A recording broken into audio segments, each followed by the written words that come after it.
episode 70 of The Beardcaster. My name is Scott Sikora, and I am The Beardcaster.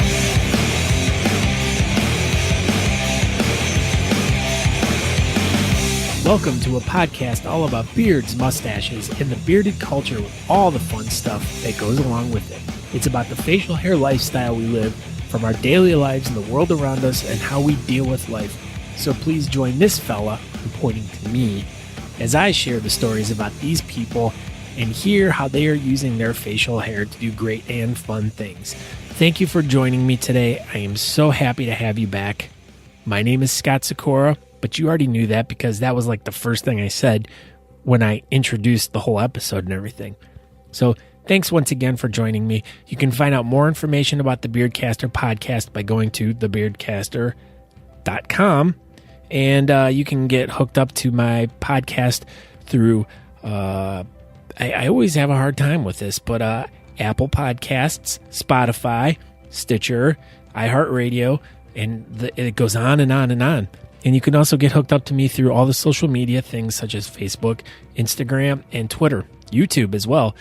And if you want to, you can just directly email me, scott@thebeardcaster.com. I highly suggest you do one of those things. Today's episode is an awesome one with Aaron Leff of the Mustache and Beard Social Club, which is out of California, and they're having their 7th annual Northern California Beard and Mustache Competition on Saturday, April 21st at 6 p.m. Now remember, that's West Coast time, so don't show up at 6 p.m. on East Coast time because you'll be way early. But it's at the California Automobile Museum this year, and it was all this really cool stuff we talked about. So please check this out. We talked about the event. We talked about the past events, how Aaron got involved in bearding and stuff. It's always interesting stories to hear how these guys get started, and then how they get involved in the clubs, and then how they get involved in doing the events and all that stuff. And then we talked a little bit about the AJ's Elixir, which is his oil company, and just kind of touched a little bit on that because he is a really interesting company. So check it out, please. I hope you enjoy this. It was a lot of fun talking to him. I really enjoyed talking to him. I really wish I could be out there for this event, but unfortunately I can't. So I'm trying to enjoy it through the conversation I had with him. So I hope you enjoy it as well.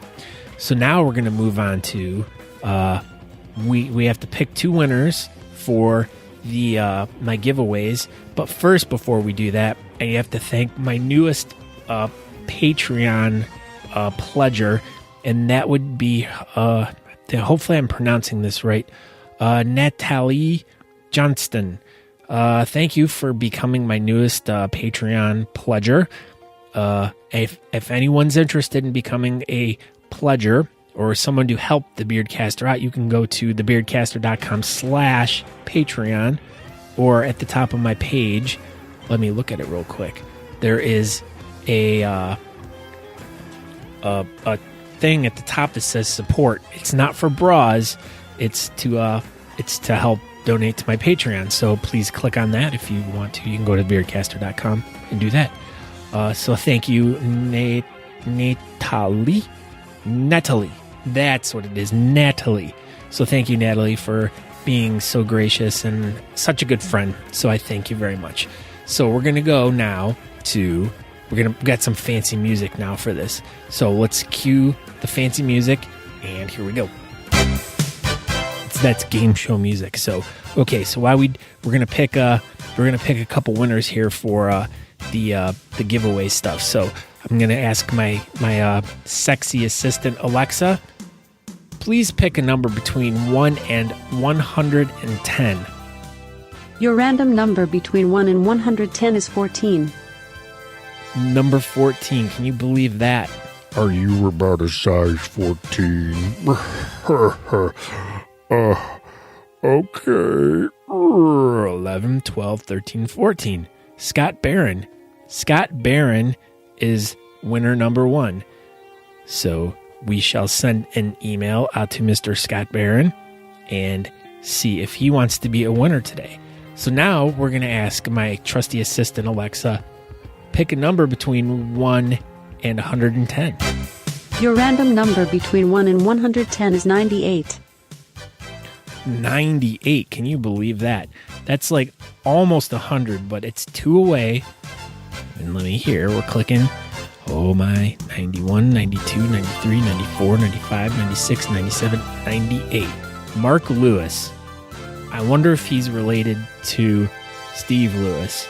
But Mark Lewis, you are our second winner for the Beardcasters prize packages. So I will be sending both of you guys a email and to get your addresses and stuff. And congratulations, guys! So keep your eyes peeled. So thank you guys so much for signing up. And remember, everyone, keep signing up. You can go to thebeardcaster.com/win to enter to win. We're going to be giving away tons of prize packs here. So, but okay, let's just get right into. Let's just get right into this episode now. It is a lot of fun. Check it out. Thank you, Aaron, for chatting with me. This is a good one. Okay, well, let's get into it and action. Tell me about what you had for breakfast today. Whoa, I didn't have breakfast. I almost never have breakfast. I'm not a start your day off with like the meal and kind of a guy. So I didn't eat breakfast. Grandma says you're always supposed to eat breakfast every day. It's the most important meal. Yeah, but Grandma has wrinkly skin, so I would question her judgment. Well, it depends on how old Grandma is too, because maybe her longevity is based on eating breakfast every day. That's a good point. She could be a very youthful looking grandma, right? Yeah, because my grandmother was 102 when she died, and she ate breakfast every day. Yeah, that's a good point. That's a good point. Maybe I'll live longer if I start eating more often, right? That's right. Yeah, and make sure there's a lot of pig fat in there and a lot of bacon and everything that is bad for you, because apparently it was good for them back in the day. That's right. Just a ton of lard, which I'm not opposed to. I'm all for it. A ton of bacon's great. Yeah, lard. Yeah, bacon's good. I've recently discovered bacon. Like, I've always liked bacon and I've always enjoyed bacon, but for some odd reason I've been going on like a bacon resurgence over the past few months. Wait, like you're getting creative with it, or no? Just like I'd eat it like once every couple months, and it was like, yeah, it was good. But then all of a sudden it was like I discovered it was, good again, and like I was like trying to eat it like every day. Yeah, because you kind of forget how satisfying it is, right? Yeah, it's delicious, and it goes with everything. It does. Well, I'm trying to think. I bet you it doesn't really go too well with orange juice, and those are two good breakfast things. I don't know. A lot of people have orange juice with their breakfast, and their breakfast has bacon as a side. I know, but see, like that acidic with the bacony, I don't know. It's like brushing your teeth and then like drinking orange juice. Drinking milk. Yeah. Or drinking milk, right? Yeah. Horrible. Yes, it's like some things just don't go together. All right. What about breakfast dinners? Do you like breakfast dinners? Yeah, and I do, but I try to do that around here. Like, I'm like, hey, let's have eggs for dinner. Oh, we can't have eggs, Dad, because that's a breakfast food. We can't have waffles for dinner because that's a breakfast food. Kids always have to ruin it. But then again, like back in the day, kids were always the one who were like wanted to eat cereal for breakfast, lunch, and dinner. Right, that's right. Or ice cream. Yeah. I mean, they want to eat ice cream for breakfast, and that I don't know. You can put ice cream on your waffles. I was just going to say the same thing. It's great minds, right? Yeah. Great beards, great minds, great ideas. There you go. That's right. Things happen. So as we're starting to talk here, why don't you introduce yourself? Because we've been talking for a few minutes already, and I don't want to get too deep into this before everyone's like, "Oh my God, who is he talking to tonight?" So why don't you introduce yourself? Sure. So I'm Aaron Leff, and I'm the public relations director for the Mustache and Beard Social Club of Sacramento, and then I've been in the role for the last 2 years. Wow, you've been rolling for 2 years, and you're not dizzy? Well, yeah, no, not quite yet. So I've been with the club for 5 years now. Oh, that's cool. Or I'm sorry, no, it's 4 years. So half of it has been on the board, and then so it's been a good time. It's a great club, and we do a lot of good things, and have a phenomenal comp every year. So that's my club side, and then professionally, I own AJ's Elixirs, and we've been around since 2010, and we formed the LLC in 2014. Oh, so wow! I didn't realize that had been around that long. Yeah, it's been a while. I think there was a lot more effort put into it come 2014 when the LLC was formed, and that's when we started expanding things, and everything took off from there. So you're you're a hardcore, that's your job every day.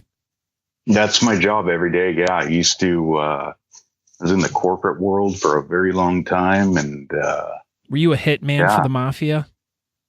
No, I was never a hitman for the mafia, but I did have a few Russian girls one time tell me that I looked like Russian mafia.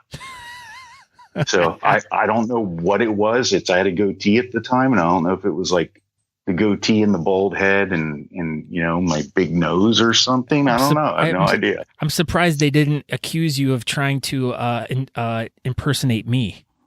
Right. Right.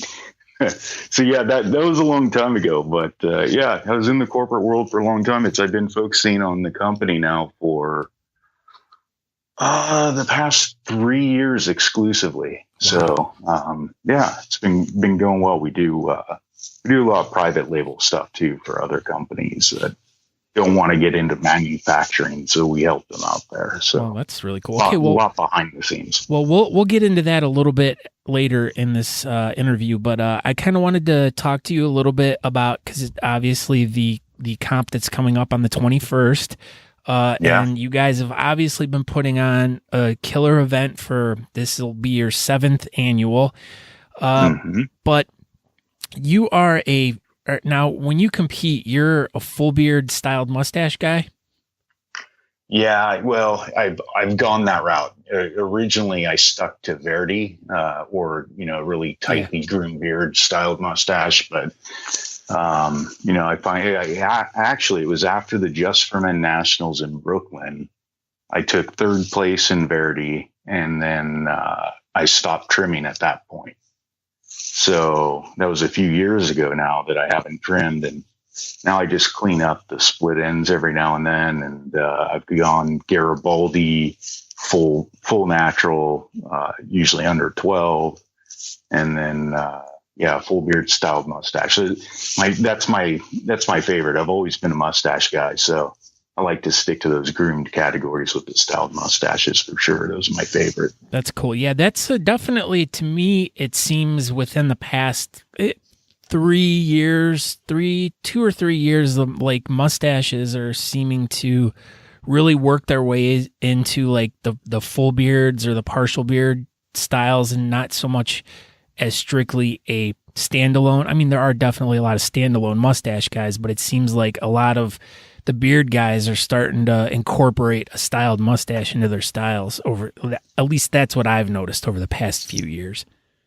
Yeah, I agree. It's pretty wild. And especially as you see guys going away from business beard and shorter, well-groomed beards. And, that used to be the largest category. And now it just seems like it's completely shifted. And guys are trying to find their zone and find where their sweet spot is. And they've gone larger over the years. It's really kind of a cool shift to watch. Yeah, definitely. And I've also noticed too that a lot of comps that, at least that I've been to, have been coming up or adding a full beard styled mustache or a partial beard styled mustache category into their mix over the past few years too, which is really cool because, I mean, it's the more you can separate styles and give everyone more of an opportunity to, I guess, shine or show what they have, the better. Because my biggest beef has always been, and everyone knows this, is I can't stand when everyone lumps like partial beards all into one category. I hate being a goatee guy going against a whaler or a chops because I don't acknowledge chops as being an actual beard style. I think they just shave away all the good parts of their beard and they leave the worst parts. But that's just my opinion. I'm trying to start fights with a lot of chops guys right now. Yeah, I was going to say it's a bold statement. I know, because there's some great chops out there, right? Yeah. There are, but like they don't exist in my world. I see guys with chops, and I just kind of look at them like, what's wrong with you? Yeah. Of course, I'm teasing, and I love to sure. I love to go up to him. Like actually, Patrick Quinn, who is part of the RVA, but we tease him all the time. Aaron Johnston and I tease him all the time. Why do you shave off the best part of your beard and leave the stupid parts? He's like, because I have 2 beards and you guys are dumb. You guys got 1. Whatever. That's a good point, right? He could go natural and groomed or freestyle and groomed, or all in the same time. Yeah. So I mean, they got points and everything, but yeah, that was my whole point, was that, I don't, goatee guys, there's so many different styles and shapes of goatees. There's so many different like variations of whalers. There's so many different variation of chops and stuff like that. And then over the years, they've all been lumped into one thing. So now it's cool that, they've been separated. But where I was going with this was, it's been cool that, you've had your full beards, and then now it's like they're giving the full beards a little bit more variation by adding the styled mustache to that, the playing field out there, so to say. So, but I mean, I think it's really cool. No, it definitely is. It's we've had 17. I think we're at 17 categories now. Oh, wow! In our competition, yeah. So we try and honor a lot of the various styles that we're presented with. But there's times where we have to collapse categories into themselves if we don't have enough competitors coming up in those categories. So that's the tough part. Is if it's a smaller, medium size turnout, it's hard to keep them separated like that. But yeah, it's always good to see the different styles and try and hone in on like competitors. Yeah, oh, definitely. All right, Aaron, let's go back in the Wayback Machine. Let's take us back to when you were a young child, and what was a beard or a mustache to you back when you were a child? Like before I could grow, or when I thought I could grow? Yeah, just like what? I mean, when you were a young kid, what was your did you have did your dad have something, or your grandfather? I mean, what influence did that have on your life back when you were just a young wee lad? I don't think so. My dad, my whole life, I've always known my dad with a mustache. And holy cow, me too. Yeah, do we have the same dad? I mean, we're probably around the same age then, right? Because that was like for our parents' generation, like mustaches were the thing through that era. Oh yeah, definitely. Like the disco 70s, it's just, at least for my dad, absolutely. They had me in some killer burgundy plaid suits when I was a kid. I was a corduroy boy. there you go. But so I think like a big bushy mustache growing up is what I always just remember. But yeah, that's really for me. It wasn't a lot about beards. I didn't have a lot of exposure to beards, I should say. Yeah. So that didn't happen until I got a little bit older and I could start growing. And yeah, but look, you do have a big bushy mustache now. Well, yeah. My mustache it's okay. It's, I wouldn't say big bushy. I mean, it's not like a lot of these guys that just have a huge mop on their upper lip. Well, that's genetics. Maybe they can just grow a bigger, fuller one than you can. I mean, you have a really nice long mustache. I mean, that is a thing. I mean, it's just either it's like big and bushy or it's just long. Right, it can't be long and bushy. Yeah. I know you can't have weird. The best of both worlds. No, I know. Yeah, because I mean, I can imagine like having a huge, like big, bushy mustache. Okay, whatever. We'll move along here because that could just go weird real quick, even though it already has. So we're going to backpedal a little. We'll get back in the Wayback Machine to get out of that question.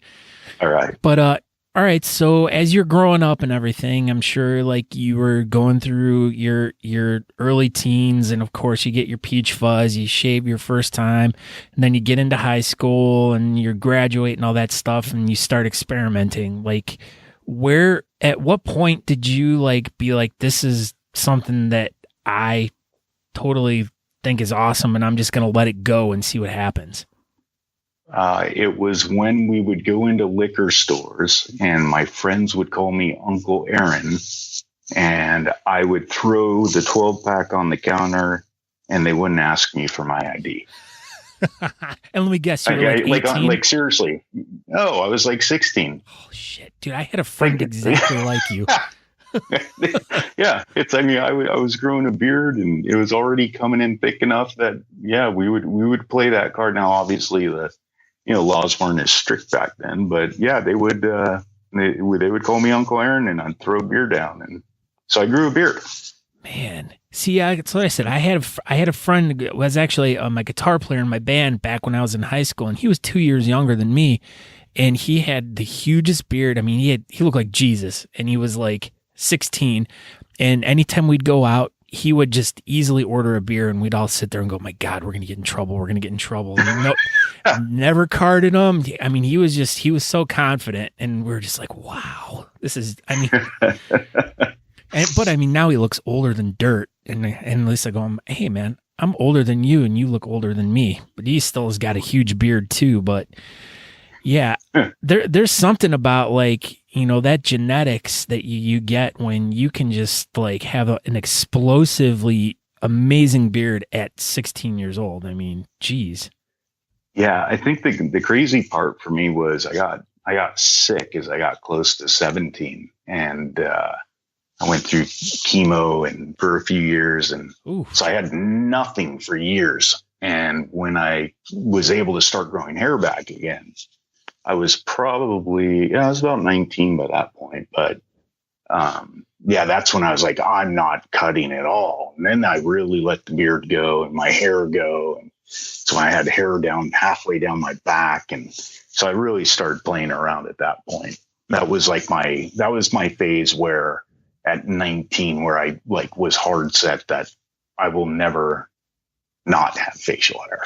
Yeah, I think that was probably around the age for me too. But I mean, did you just grow just a straight full grown beard, or were you like experimenting with all different types, goatees and anything else? Or I mean, it was a full beard, and then that was for a few years, and then I went mustache, and I had a big horseshoe mustache for several years. Oh, that's and nice. it was like a straight, like big brown Hulk Hogan style stash. Oh, that's cool. So, yeah, so kind of like, I think he's Sean Rager, but without the length. Oh yeah, it's that's kind of the down to the jawline, and that was it. But yeah, so I rocked that for years, and then I had to go goatee for a while, and yeah, I've played around with a lot of different styles. As a matter of fact, this is the longest I've ever gone without shifting something up. So this beard's old by my standards. Well, it's very nice and very shapely and stuff. Well, I mean, and plus you're in the industry of beard care, so you should have a nice beard. Yeah, well, one would hope, right? Yeah. It speaks well for your products. Yeah. So how about you? So when did you grow yours? Oh shit. I know I've answered this question so many times, and yet I can never pinpoint, like, I mean, I started when I was in high school, but I really started growing probably around 2001, I believe. And then I just let it go for like 5-6 years. Actually I take that back. I started growing it like, and I'd only go like maybe six months, I think was the longest. And then I'd trim it, and I'd always screw it up, and I'd end up shaving it off. Yeah. Grow it back. And but I was always a goatee guy. I just always would, I never wanted to commit going full beard. I just never liked it. And so then I think around 2003, I just let it go, and I grew it for 5 or 6 years, and it was real long, and I used to just braid it up all the time. And it was almost down to my belly button, but I never took care of it. And I mean, I'd shampoo it up, I'd braid it so it was like really tight and really neat. And, but it just was all like fried and I didn't take care of it. And like I've said before, there were products back then, but I didn't know anything about products. I mean, to me, it was just use the, regular shampoo that was in the shower and the conditioner, and, who cared what was in it? And, you just went with that, and, it was all damaged and everything. And then, so around 2009, I just completely cut it off, and I said, you know what, I'm just going to start over again. And that was the last time I shaved. So I just hit my 9th birthday on that. So it'll be nice. 10 years. But yeah, it's always strictly been a goatee. And I mean, on occasion, I've let the cheeks go and had a full beard. I think the longest I went was like 3 months without shaving completely, but I don't feel handsome. Like I feel at my optimal best looking when I have my goatee and I shave. Yeah. And wild. And plus I'm always, no, go ahead. What's that? No, go ahead. Oh, I was going to ask, it said that's 9 years without trimming at all? Oh, no. I've trimmed and trimmed. Like, I mean, where it's at right now, the length it's at is probably where it was at just shy of 2 years. I mean, it grew super fast. And then we're trying to trace this back a little bit, but I started on blood pressure medication, and it almost seemed like as soon as I started on that, it stopped growing. Really? Yeah. And so I was doing trimming and stuff, and so I was just taking out the split ends and everything, and it's pretty much at 5 years it kind of stopped, and then I've just been trimming. So it's maintained the same. It hasn't really gotten much longer, but it's definitely gotten fuller. It's still growing, but it won't go past a certain length. Yeah. So it's hit terminal. Yeah. But I mean, it's nicer though, because it's filling in, so it gives it more of a fuller look, and I like that better than a longer. I mean, I wish it would be longer, but I mean, best of both worlds, I guess, because it's still long, but it's thick and full, and it's getting thicker and fuller as time goes on. So I'm happy with it that way.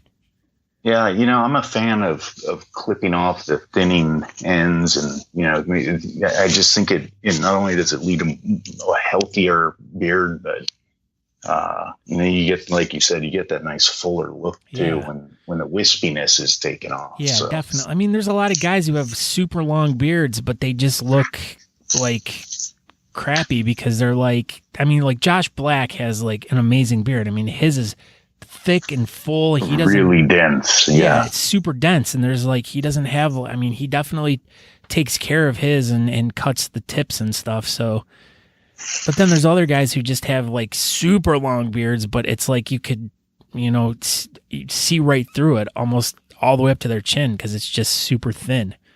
Yeah. And I want to punch them. No, I'm kidding. Yeah. Punch him in their beard. How dare you? I know. I'm a little violent sometimes. Now, how did you? Okay, so as you're growing beards and stuff, how did you find like competitive bearding or beard clubs and stuff like that? How did you make that step? Oh yeah, what was the gateway for you? It's funny you ask that. It's a lot of people here who have been around me at competitions have probably heard my drunken rants about how I got into competitive bearding. I know that the Salty Saints definitely have. So I was in Utah at the Oktoberfest on a family vacation, and we were cruising around and we were walking by, and the Saints were having a competition. It was their first competition at Snowbird Resort. What year was this, would you say? Oh, they're going on their 5th year now. So that was, 5 years ago, 2014, I think it was. 15? Yeah, no, I'm sorry, 13? There we go. 2013 or 14. I think it was 14. But, so I was walking by and Greg was on stage and they were getting ready for their show, and he looked over and I was walking by my small little groom beard, and he called out to me from behind the stage and told me I needed to go register. And I was all, no, there's no way I'm doing that. No, not a chance. So I thanked him and I took off, and I thought about it, and I kept thinking about it. I'm not a showman at all. And as a matter of fact, I can be pretty introverted in crowds. So I kept talking to my wife, and I'm like, should I do it? No, I can't do that. And she goes, yeah, just go do it. So I went back and I go, okay, well, you know what? It's for charity, so I'll suck it up. So I went over and I registered, and totally registered in the wrong category. And I'm standing there with all these big beards, and I was, oh man, I should have thrown my mustache up real quick, because I didn't have it styled that day. And so I'm standing in line, like looking at it. I notice that Greg's interviewing people as they get on stage. And I'm going, oh man, there's no way. My heart's starting to race. And I'm like, I cannot talk into a microphone. And they have this hillside of people just staring at the stage. So I'm looking for an escape route, right? And I'm looking behind me going, I can totally jump that fence. I can get out of here before they call me up. And right as I was trying to figure out where I could run off to and hide, and he calls my name and I have to go up on stage. So I run up there, I take my hat off, do a little bow, and that was it. So yeah, that was my first exposure, and that's all it took. From then on, like, everybody was so awesome. All the other competitors and the club, and it was just a really cool environment. I learned a little bit more about what the community does with charity, and that was it. That it sucked me right in. I think that's everyone's story. I mean, being called up like that, you hear that commonly, huh? Well, no. I'm talking about but meeting the people and how good they are, and It's like for everyone that has never been involved in it, it's like, it's like that they experience it, and then they're like, holy cow, I didn't realize this whole world was there, and they do all this stuff, and wow, and next thing you know, it becomes your lifestyle. Like, it's just, it's amazing. Yeah, it's pretty wild. And I'd been aware of beard competitions, obviously, and I knew that, it was a thing, but I never, and I knew it was, I felt anyway, I thought it was bigger in Europe than I knew it was here. Yeah. Well, apparently it's a lot bigger here than over there. Well, yeah. I mean, we've really boomed over the years, right? Yeah. It's huge here now. Yeah. Well, and what is it? Texas has like 65 competitions in the month of like February and May, or February and March. It seems like every weekend there's like a big competition in some city in Texas. Always trying to outdo the rest of the United States. They're a bunch of jerks down there. They got to go big. I know.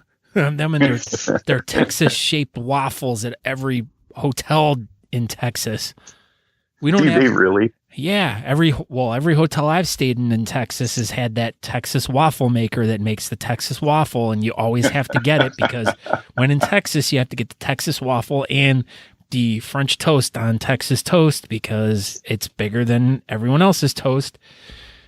That's awesome. If you call the front desk, do they deliver a Texas-sized toothbrush too? They could.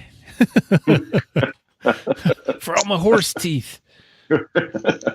Yeah, we don't have in Ohio. We don't have waffle makers in the shape of Ohio. Well, I don't stay in hotels in Ohio, so I wouldn't know.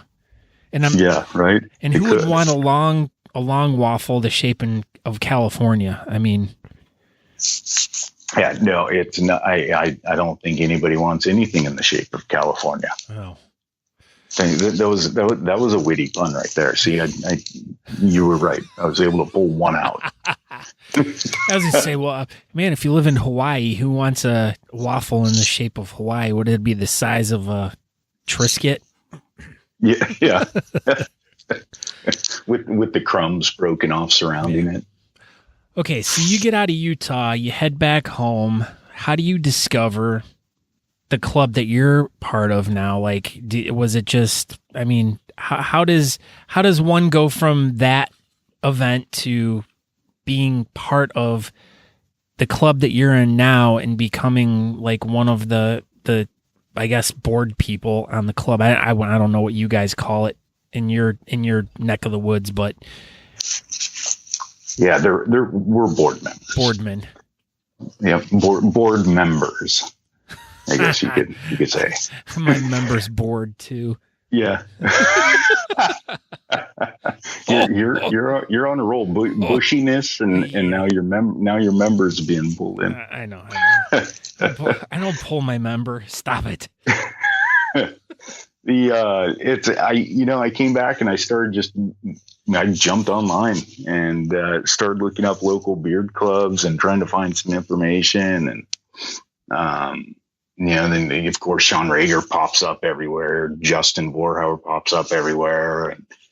And so you start seeing a lot of the local guys here that have, become pretty big in the community. And so, I found the local club and I found Sacramento NBSC. And I was hesitant to go out to one of their meetings at first because it just seemed like a super tight knit group of guys. And I couldn't tell if it was, a group of friends that threw this together for fun and as a joke, or if they were just like, let's throw up a website and whatever, let's just drink beers and have a website and call it a facial hair club. But, I didn't know. And so I finally, and again, like I was saying earlier, I'm not one to usually put myself out there like that, but I went to, they were having an annual meeting with they were doing a photo shoot. So I went out to that meeting and my first exposure to the Sacramento NBSC was going out to one of the members, kind of like ranch homes with a bar in a barn in the backyard and real cool area. But walking around, I have members, like wearing coveralls and nothing else with a pitchfork. There was another member in a muumuu with lipstick and high heels. I think somebody else was in probably a thong and thigh highs for all I know. I don't know. But everybody, it was a crazy scene for a guy just coming in. First time. Yeah, it's your first time, right? You're coming in to check out this club, and I had no idea that they were doing this big photo shoot, and that they were all just going as all out as they could. And so it was a crazy exposure, but everybody was way cool, and it's like I felt like I could be myself with them, and they were all very welcoming, and so somehow through all that, I came back to another meeting and I just kept showing up, and that was it. And then what leads you to become or to run to be a board member? Like, what, you wanted to really just be that involved in the club? Yeah, it's, I wanted to really dig in and give back. And I felt like I had some skill set from outside that could help us to, achieve some of the goals we were trying to achieve at the time. And was that trapeze artistry? Yeah, no, it might have been a little bit of underwater basket weaving though. Yes. I don't know about the flying trapeze. I don't think that was on the list.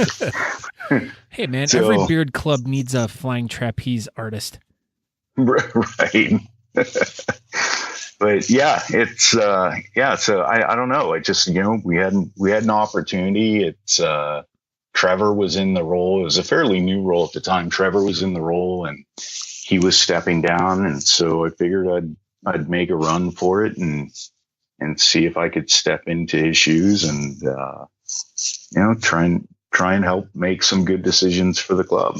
Okay, so you're the PR guy, the public relations guy. So what exactly do you do for the club?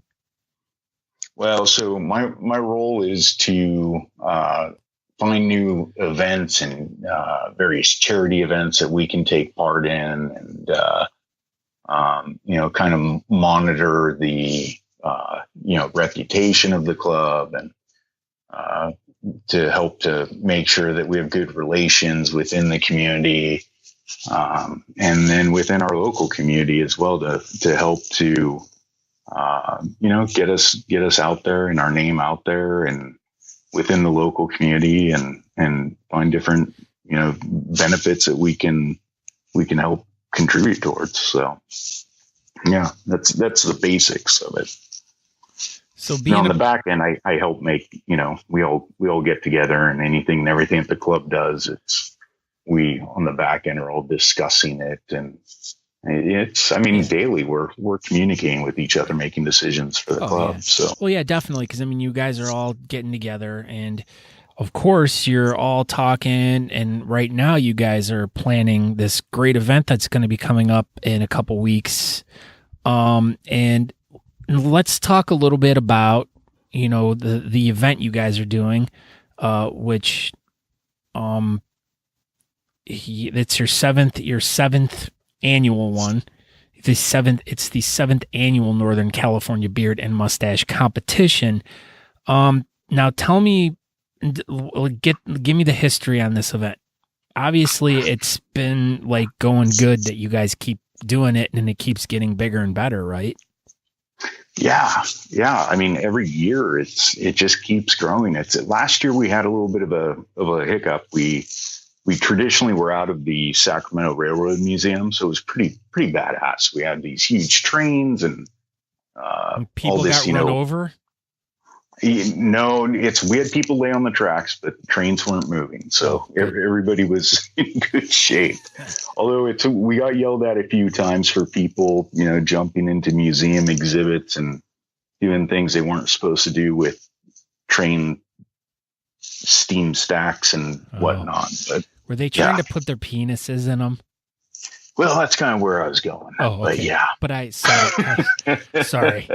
I sometimes I am not so subtle. Hey, it's your show. Okay. But you're the public relations guy, so I don't want to make you guys sound bad, like you guys are sticking your wangs in things that you shouldn't be. So, hey, it's not out of the norm. No, so, okay. So anyway, it's the last minute. We had some huge changes with that, and we had to scramble. And so we shifted over to the California Automobile Museum, which is another badass exhibit. And it has, all these old cars and hot rods and motorcycles and all of those really have cool venue. They have a lot of tailpipes. Some have two. Yes. I'm not going to even explain where I was going with that. So yeah, it's a good time. It's a good venue. Fits a lot of people. We sell out. We've been selling out the past few years. So it's typically we have last year we had 155 competitors. Oh wow, that's nice. Yeah, so it was pretty awesome, and we had I think a total head count of 550. That seems about like. That seems to be about the when I talk to people and they talk about events, excuse me, it seems like a lot of events are starting to hit that 150-ish amount of competitors. Mm-hmm. And then with spectators and everything, it's like hitting about 500 total attendees. And this seems to be about what the standard is for the bigger competitions everywhere in the country right now. That's good. Yeah. I mean, it's a great thing. And you start seeing beards in commercials and all over the place. And who knows? I mean, maybe we're finally making a difference in how we're all viewed out there in the real world. The real world. Yeah. But so anyway, it's a good time. And so we do it at the California Automobile Museum now. Now, what was the allure with, number one, doing it at the train museum, and then obviously you say it changed the why was it there? It was just a really cool venue. Okay. It could hold the number of people that we had. And then the cool thing was all of our guests could come into town, park their car at the hotel, and not have to worry about it the rest of the weekend because we have they could take the train. Oh, Well, yeah, they could take the train if they wanted to take the train. But, no, I mean, everything's within walking distance. We have our hotels, we have all the eateries, we have bars, we have everything that right there in that surrounding area. So it's just a cool area. And it's really trouble free for everybody who comes into town. So that's why we selected That's it. cool. Those to me are like some of the best competitions, because it's like you say, you drive in, you park your car, and you leave it the entire weekend. Everyone's there. Everyone's close. Everyone can do stuff together. You don't have to worry about driving. Everyone's all hanging out at the same places, and it makes for like more of a exciting weekend, in my opinion. Yeah, I agree. All right, cool. So now talk a little bit about, okay, so this is the 7th annual. Now, do you guys have any, like, with the categories? You said you had 17 categories. Now, do you guys have any kind of like special or like specific type of category that's like just for your guys' event? Like, some of them have like red beard categories, or like, I don't know. I mean, some events have like custom categories for them. Do you guys have anything specific like that, or do you guys have like some different type of categories that aren't as popular that other contests have?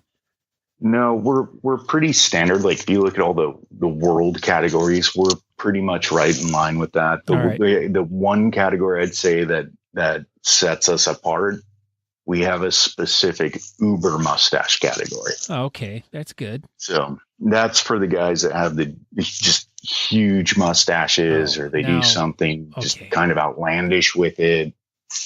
They all fall into that category. Now, see, I thought you were going with like the guys that drive the cars. I mean, the car museum, Uber mustache. No, it's not for the drivers. Shit. No. Okay. Now I'm stupid. I feel like an idiot. That would be kind of cool though, right? Bring your Uber driver in and get a free beer or something. Yeah. Or you can use my Lyft code, which is your mom 6969. So if you by some chance or happen to be in at this event and you need a Lyft, don't forget to use the Beardcasters Lyft code, which is your mom 6969. Yeah, that's the greatest code ever. So everyone's like, dude, that's a great. I'm like, I was really trying to get Pen 15 and like I couldn't do it.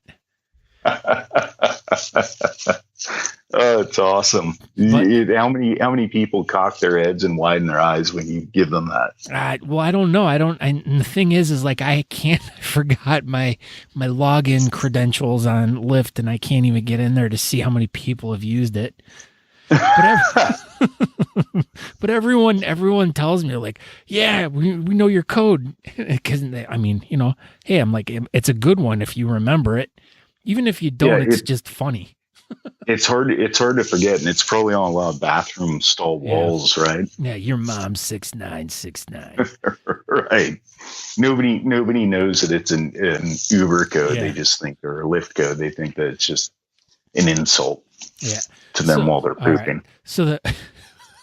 So the Uber mustache, which we've now determined that has nothing to do with the guys that drive the cars. Now that's cool. Yeah. I mean, do you usually get a lot of guys in that category? Yeah. I mean, we get a handful of guys. We'll pull maybe 5, 6 in 1,000? there. Holy crap! Oh, yeah, it's huge. It's Uber. It's uber competitive. But we get a handful in there. That's so cool. It's not bad. It's a good category. It's a fun category. That's cool. And I'm gonna probably guess the Whiskerina category always is probably one of the best ones, right? Yeah, of course. That's always my favorite too. We have 2 Whiskerinas, in fact. That's it. So we run. Yeah, that's it. Unfortunately, wow. I'm sorry. We have a lot. Okay, now let's take that one back. You have 2 Whiskerinas total, or you have 2 Whiskerina categories? No, two Whiskerina categories. Okay. Literal Scott was taking this all the wrong way. No, I thought you had like Uber mustache Whiskerina. I thought you had all kinds of categories for Whiskerinas. Now see, okay. No, that's category. All right, cool. This is good, because now we're getting real specific here, and people I'm sure that are listening were going, oh my God, they only have 2 Whiskerinas allowed in this event. No, we have two different. I'm sure to win. Category. Yeah, there you go. Yeah, two Whiskerina categories. We have a realistic and a creative. Awesome. That's cool. Yeah, it's very cool. And then, of course, the creative is always really fun, right? Yeah. Do you guys get a lot of tribute beards out there?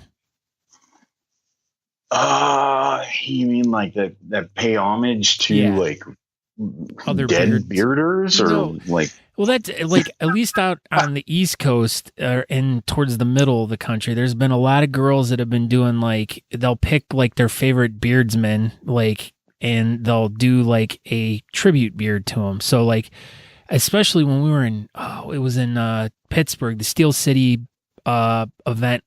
Like a lot of the girls were dressing up as like other beard guys, and they would come as teams. And some of them were just super amazing. And I can't even remember who some of the people were, but yeah, a lot of the Whiskerinas are starting to do tribute beards of like different guys and stuff that are popular out in the scene right now. So I didn't know if that was something that was kind of out your guys' way or not. No, it's, there's been a few, I don't know that it's become a thing. I know my wife, like, so I finally talked her into doing it one year, and she did a Make-A-Wish Foundation, like a blue and white, homage to Nate. And, so she had these two big blue and white chops coming down. Oh, that's cool. And then we've seen, let me see, I think, a couple that have done like Rager's mustache and all right, yeah. We've had a couple. We haven't had a ton though. It's not like it becoming a category in itself, Yeah. Hasn't been that many. Yeah, I know. Well, I mean, usually that's the girls doing the realistic. That's how some of the girls out here do their realistic, is by doing the tribute beards. But I'm sure that's pretty cool. I'm sure you guys get definitely in the creative, and you probably get a ton of girls into that one, right? Yeah, for sure. And so that's interesting too, because I haven't been to a lot of East Coast competitions. I want to start doing that this year. Holy I just cow. went to New Orleans, but see, I haven't been to any West Coast ones, and I'm dying to get out there. Like I've been to so many a bunch in Texas, and then from Texas over to the East, like I've been to a ton of them, and I want to go to the West Coast so bad, like, cause I think you guys do everything awesome out there. Yeah, thank you. You should come out then April 21st to the California Automobile Museum. I know of a great comp. Oh, really? Sweet. Well, I don't know. I really wish I could, but I might have to take a rain check on that, and maybe next year come out to it. Yeah, it's a little close, right? Yeah. Well, yeah, it's not bad. What's that? It's not bad. Oh yeah, what, 2 weeks? I think we're only 2 weeks out. I mean, if I start walking now, I could kind of make it there. You have rollerblades, some inline skates. Yeah, and I could wear my jams. Yeah. you're what are those, the heelys? You ride on your heels the whole way here. Oh yeah. All right, so okay, now that we've talked a little bit about the categories, definitely every competition always is sporting some amazing like judges, and I know being on with belonging to a club and being on the board, you guys got to sit down and really try to figure out who is going to be the who's who of the judges for your event. And I know especially now you guys are 7 in, it's probably getting harder to really pick, because I'm sure your guys are trying to pick new people every time. And, yeah, you want to make sure that you have qualified people and because, you guys definitely take it seriously, just as all of us do. But now who are some of the, who are the judges? I mean, I'm looking at the list right now and I know a bunch of them. So, let's go through who the judges are and why you picked them. Yeah, sure. We always pick our judges, the people, like you said, they're going to be qualified, and we know we're going to be real fair and consistent. And we try to pick people that are well respected within the community, and then we try and pick from a range of different categories to make sure that everybody is pretty well represented. That's the word I was trying to get out of my mouth. You beat me to it. Damn it. So yeah, we always have, we'll have Whiskerina this year. That's Jocelyn. And so we're excited to have her up there. She's pulled out some incredible beards herself. What was that? She's pulled out some incredible beards. Okay. Sorry. And then we have Casey and from Combs and Lillibridge. So he's been he's had his beard long. He's had it now in business.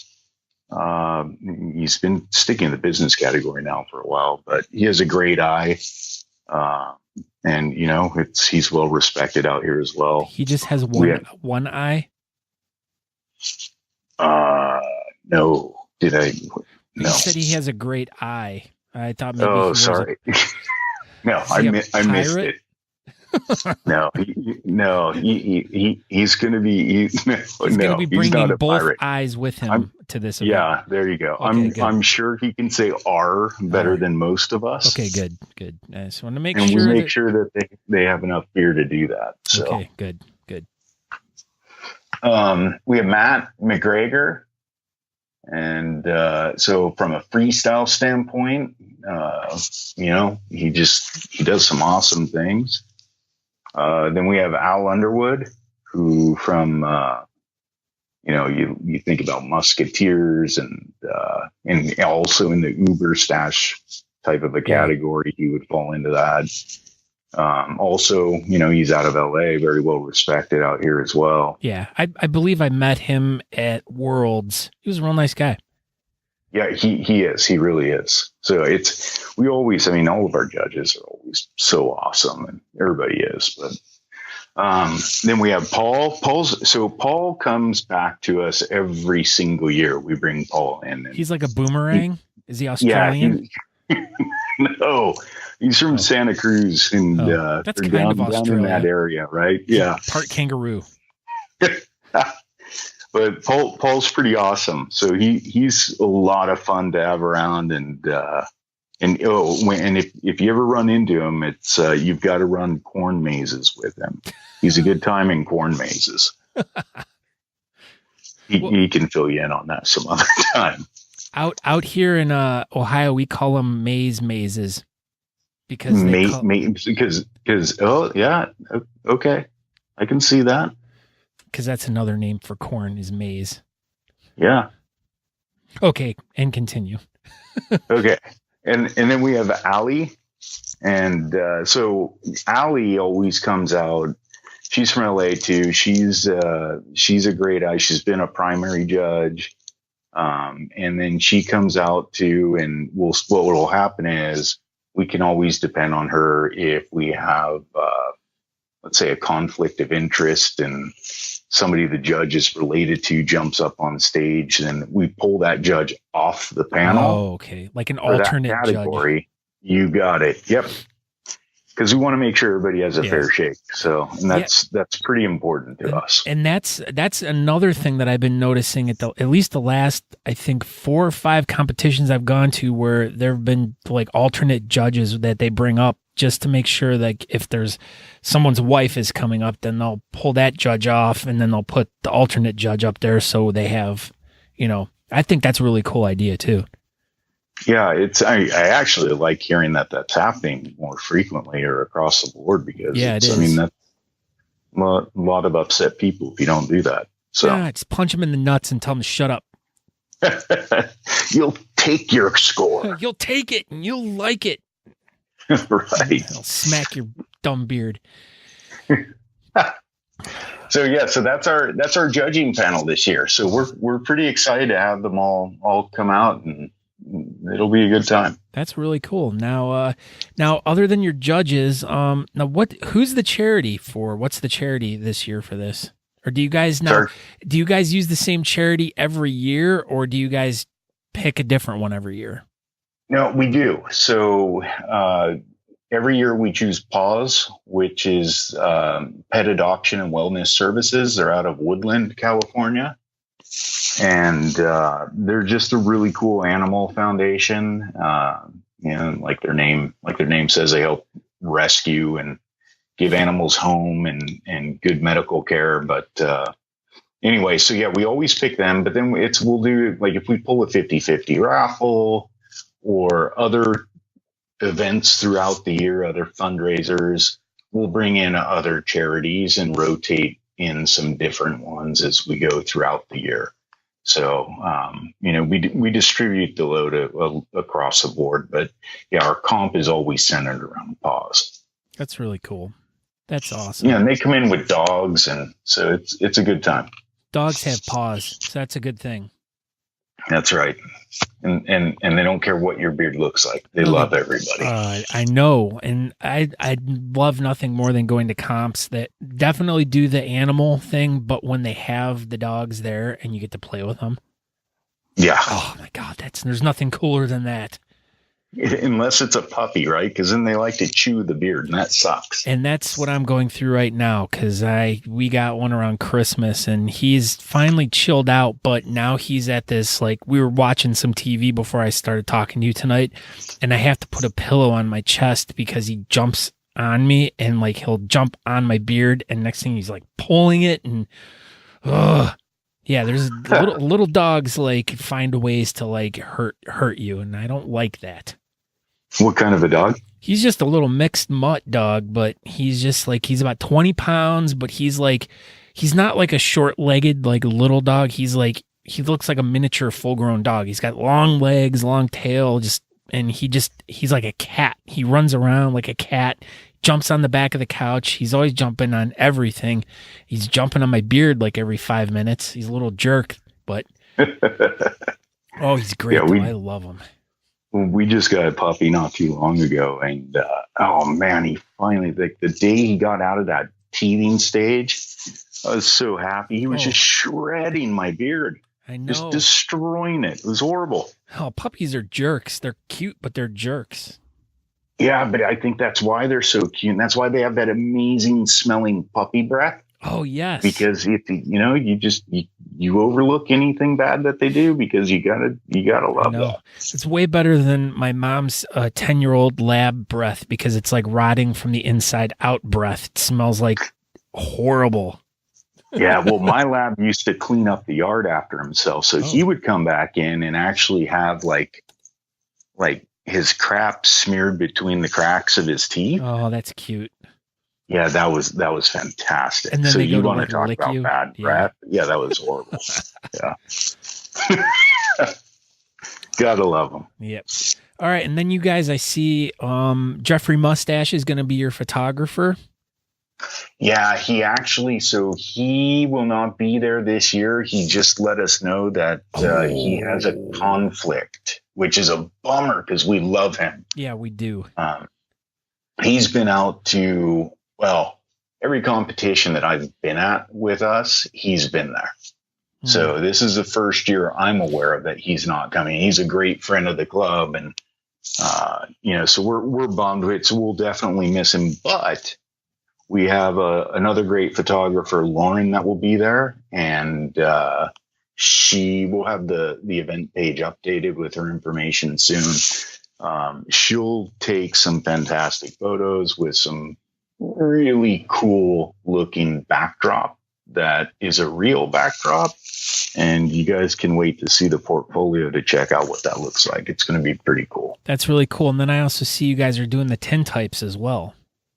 Yeah, Dan Herrera is awesome. He comes out for the tintypes and he sets up and he does it there on the spot. He'll be set up in our green room. Okay, and I'm assuming everyone, and as I know, as it's been at every event that he's been at, that we've been at, make sure you make an appointment, right? Yes, absolutely. That is like top-notch key thing. Make sure I'll put a link to their website and stuff so you'll be able to get a hold of them, but make sure you make an appointment, or when you get to the venue or whatever, make sure you make an appointment.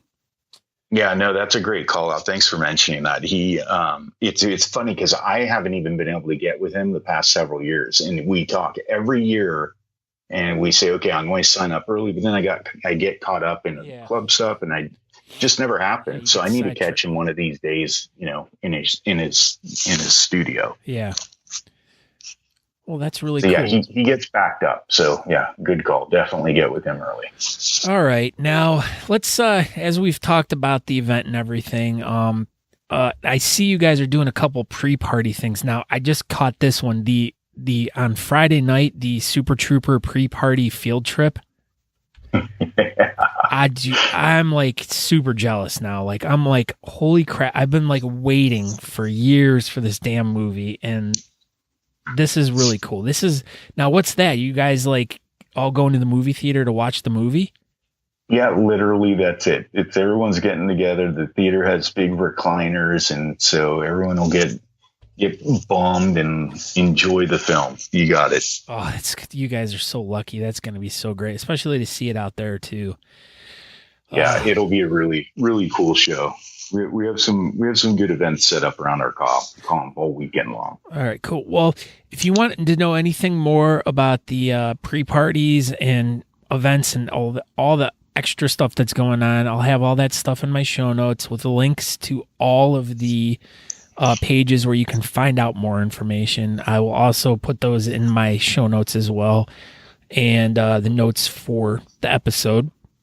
But now, as we're going to wrap this up a little bit, I wanted to kind of go back to the AJ's Elixir stuff and kind of talk a little bit about that.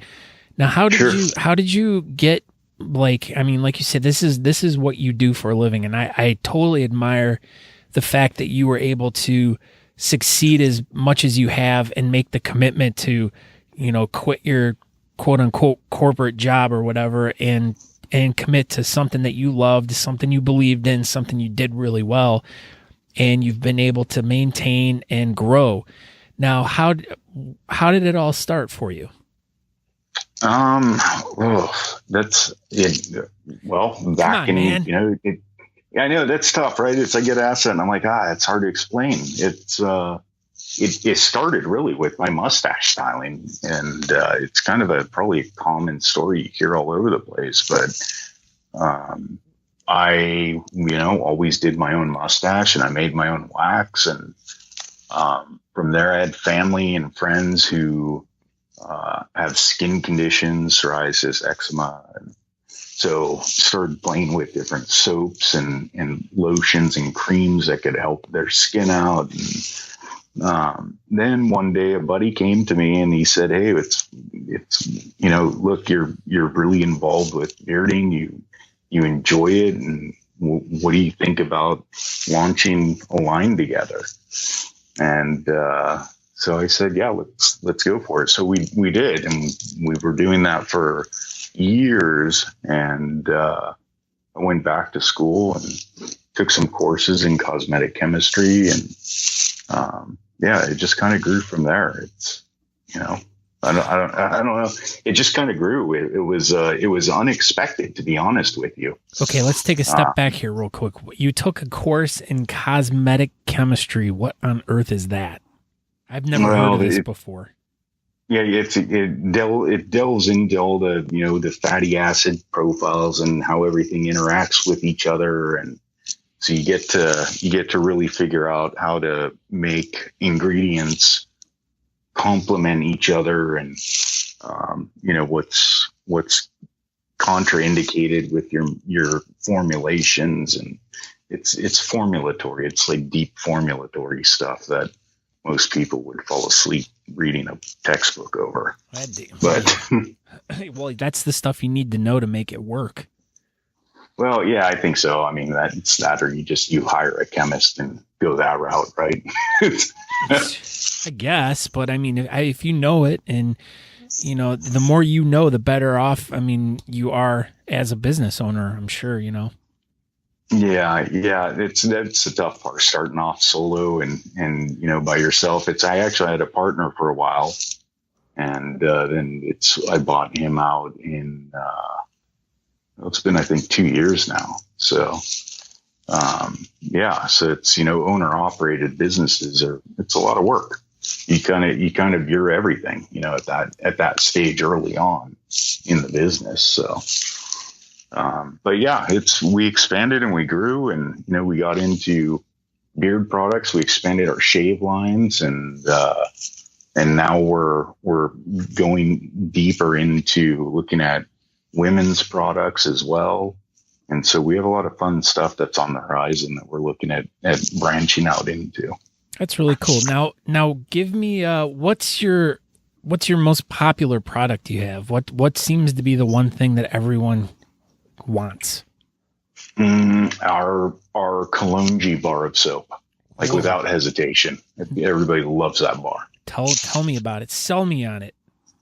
It's it's a natural bar of soap. It can be used as a daily beard wash. Basically, it's we use an old traditional soap making method where we use tallow, so it's not vegan friendly. Whoa, what is that? Tallow is basically rendered beef fat. I mean, if you break it down, it's rendered beef fat. But you mix it with the lye and it neutralizes that, right? So all of that is. Well, you say right, like I know that, like I was in that chemistry class with you. I know. That's why I tried to go high level over that stuff. That's why I tried steering clear of it. It's basically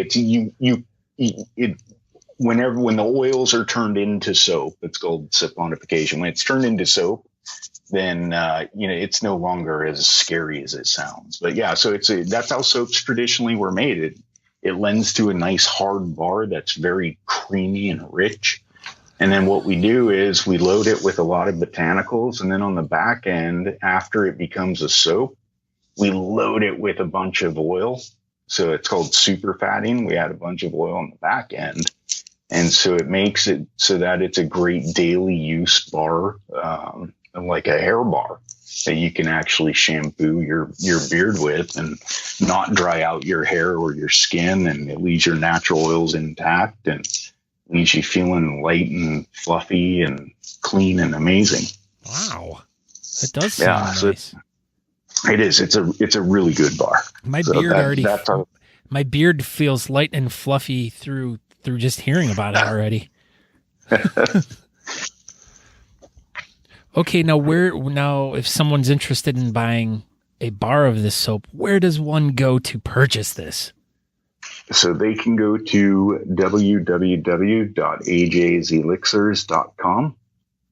Everything's right there on the website. And I will put a link in my show notes as well. So all you got to do is just click on it. But if by some chance you have really good memory and you want to remember that ajselixirs.com, you can and just type it in. What else do you guys do? Like special like scents or products for like the holidays or anything? We don't really go down the seasonal path. Ooh, we have a core. Yeah. Well, yeah. And we don't really do sales either. So we believe in our products and we stand behind them, and we use really high end ingredients. And so we feel like we've priced them appropriately for what they are. That's cool. And so yeah, we don't really flex on that road. Like we don't do Black Friday sales. We don't really do all that. So yeah. Well, so I mean, that's totally cool. I mean, I get it. And it's a bold statement on your end because it's, everyone else does stuff like that. But if just like you say, you believe in your product and you do use high end materials to make it, you are a business too. So, it's not like you can be like giving your product away, it's just the nature of the beast.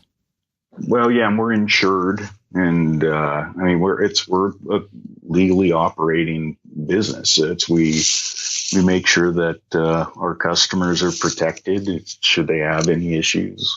Like never had any, but so if there's a flood at their house, they're protected by your insurance. Right? No. Not okay. I just want to. Hey, I gotta ask the hard questions, okay? But if their beard should light up in flames somehow, they would be fine. Okay. Oh, so like if I'm like lighting my grill and the gas is still going, and I'm like trying to light that pilot fire and it's not going, and the gas is just growing, and how many guys have lost good beard length due to that accident? A lot. It's smoking, really, right? I mean, good thing everybody's vaping now. Yeah, there's been a lot of mustaches lost to cigarettes. Oh, I know there have, but all the kids are vaping now. It's just it's a bad thing right now. Yeah, well, the clouds, right? Yeah, I guess, clouds. That's cool. Okay, here's another question. Now, this is something I really notice on the East Coast too. Are there a lot of like beard guys that are vapors out there? No. Oh. I don't notice it. No, I don't think so. I mean, it was huge out here for a while, but pot's more noticeable than vaping, I'd say. Well, vaping was probably cool back in the early 90s out there. It just took a while to get it all the way out to the East Coast. Right. Because that seems to be how everything works in the world. Everything's cool out on your end like 20 years ago, and by the time it gets to us, speaking of East Coast comps, I am curious to know that. I mean, do you guys have comps like literally in every other city, right? Yeah. Like multiple a weekend. Yeah, I mean, like pretty much you can go I live in Cleveland, but I mean, from Cleveland you got like major cities like within 2 hours, literally. Like you got Detroit, you got Toronto, you got Pittsburgh, Columbus, even like some places in New York, and then within like 5 hours you have other major cities too. Within less than 10 hours you're all the way to the ocean, like Richmond, Virginia, Nashville, St. Louis, but I mean there's usually something big going on in one of these cities every other weekend. There's a lot of comps that are going on, and it's a lot of the same people that go to them. I mean, everyone somehow gets there. Yeah. And I mean, it's going to make it tough to pick them too, right? Yeah, that's the other thing too, is, I mean, you can't go to all of them, but that's what I mean. I notice, at least out in California, your way, it seems like there's not a lot of competitions, but there's like a lot of smaller ones. To me, that's at least what I see. There's like a couple real big ones, but then there's like a lot of like smaller ones here and there that are kind of sporadic in the mix. Yeah, I would agree with that. And then, I mean, keep in mind though too, California is just, it's massive. Yeah, so like beards aren't that popular out there. Well, no, they are, but we just, making a bad joke, yeah, we have farmland in between, so it's like you don't have cities dotting every couple of miles, but no. Yeah, I guess that is true. I mean, you're like a major concentration of like major cities like on the coastline, and then it's like you start going east and it's like, what do you got? I mean, you head into Las Vegas, and then you start getting to like Phoenix, and then, then you have to go south to hit any major stuff. You start heading up into the Northeast, and there's not too much up that way. Yeah. And then it takes us, I mean, you consider that even from here, Sacramento down to LA, it's 7, depending on how you drive, 6 to 8 hours. With traffic, it can be 9. Oh yeah. So it's everything's a long haul. Yeah. I'm sorry that you have those problems out in California.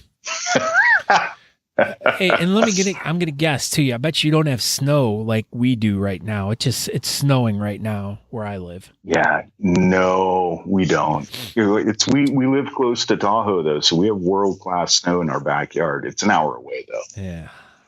So we don't have it literally in our backyard. Yeah. We're not scooping it like you are. Yeah, I want like 70 degrees already. Actually, Friday it's supposed to be almost 75 where we're at. So that's the extremes we get here. It's like the beginning of the week starts off with snow, and then tomorrow it's going to be more snow, and then by the end of the week it's going to be like almost in the mid 70s.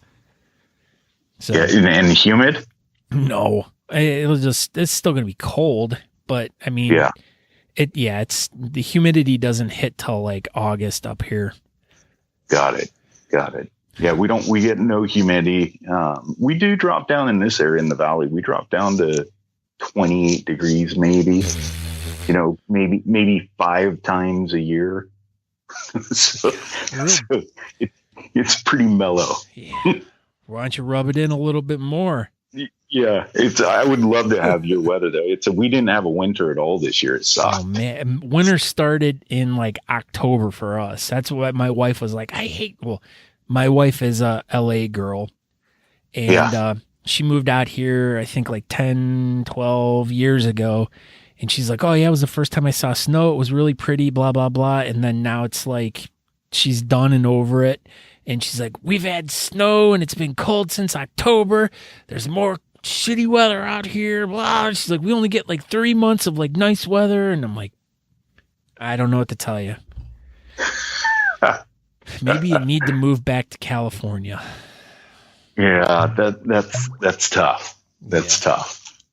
So and yeah, you guys have had it blow right over us, and then it dropped right down into you. Yeah. So. Well, and then we get like whatever like comes in from that way. Once it hits like the Great Lakes, it builds up like this steam that like when it's cold out, we'll get like, I mean, we have a one of those electric signs in our town that tells you like all the news that's going on and stuff. And it tells you we've had 129 inches of snow so far this year. So, wow. Yeah, it's just, yeah, I'm done and over with it. So, but we'll just send your weather our way already, for gosh sakes. Yeah, that's the crazy part. So just an hour up the hill, we've had about that same amount of snowfall right here in the Tahoe area in the North Sierras. But yeah, I mean, that's at elevation. It just doesn't drop down below 6,000 feet, really 5,000 feet ever. So. Wow. So crazy. It's and ours is nice and dry. Yours is a heavy wet snow. Yeah. Oh yeah, definitely. We can build some nice snowmans. Yeah. How about snowmen? There we go. Snowmans. Look at me. I can, like I said, we're starting this whole thing off with me not being able to speak, and we're ending it on me not being able to speak. There you go. All right. Full circle. All right, Aaron. So I greatly appreciate you taking this time to tell me all about the comp coming up on the 21st. Like I said, I'll have all the specifics in my show notes, in my blog and everything. I hope you guys have a great event. I hope you guys raise a lot of money for PAWS, and give a hug to all the puppy dogs that are there for me, and tell them that I said hi.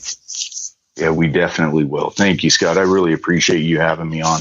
Oh, I've been wanting to I've slowly been migrating my way out to the west coast. I keep getting that Crystal Davis girl. She keeps corralling me out that way. Yeah, and, Crystal's pretty awesome. Some days she's fun.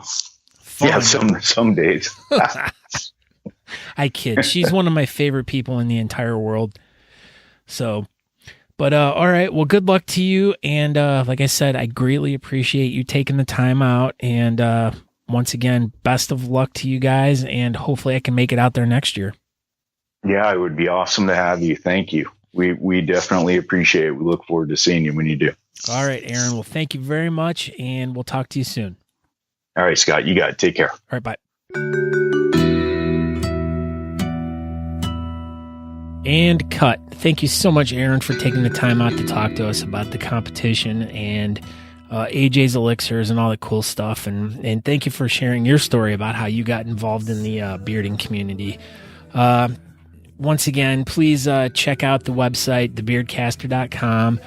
You can get hooked up to my Patreon through there. If you want to be a new Patreon, if you want to make a small donation, I'd greatly appreciate it. Or you can go to patreon.com/thebeardcaster, and you can sign up there for as little as $1 a month. Once again, it's all up to you. You don't need to. You don't have to. It's not required. The podcast will always be free.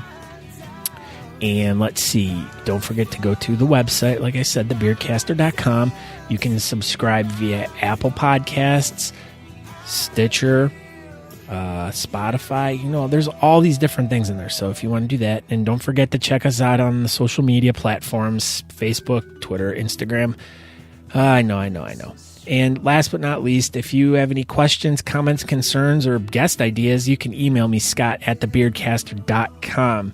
And I guess that's about it. And I thank you guys all for checking this episode out. I might be taking a few weeks off here, and I just wanted to throw this on the very end.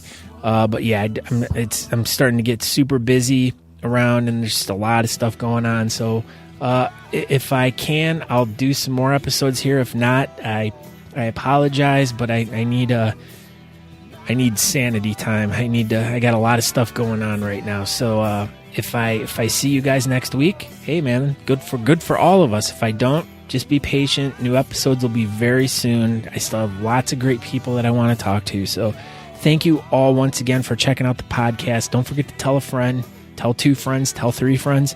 If you're involved in the bearding community, tell everyone in your club. And I guess we'll go from there. So everyone, be safe, stay safe, be cool, hug an animal, and kiss your mother and tell her that you love her. And I will talk to you later, and ciao.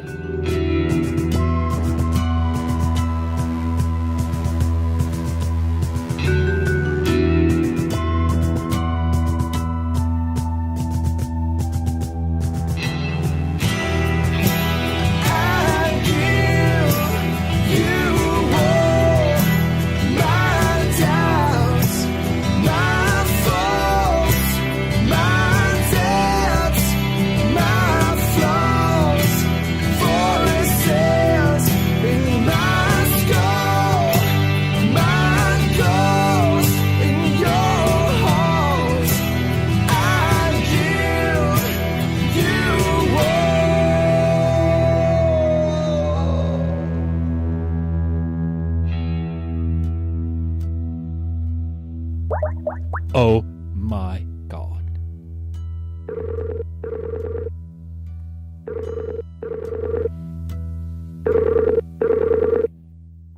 Alexa, are you excited? I'm so excited. I just can't hide it. Hello, yes, Alexa just said she was super excited and she couldn't hide it. I asked her, I said, hey, Alexa, are you excited? I'm not excited. Did she sing it to you? No, she, I have it hooked up to my recorder, so like I can just ask her stupid questions. Like, unfortunately, as I was just realizing it, you cannot hear her, but I like doing that. I'll just ask. And in fact, I think on my last episode, I asked her a whole bunch of jokes, and I forgot to actually put her responses in there. So I was asking her, tell me a good Star Wars joke. And then as I was listening back to my podcast, I was like, oh shit, I forgot to put her response. So I was the one that sounded like the idiot at the end of the day. You're telling yourself jokes and not even giving yourself the punchline, right? That's, hey, it happens. Yeah, we have Google Home, and it's not as fun, I think, as Alexa and some of the others. Well, I beg to differ. Have you asked Google to do Star Wars trivia? No, that I have not done. Dude, that is insane. That is like the best. It's like a freaking like game show. Like it's all like super produced and stuff. It's actually actually the people from Star Wars made it.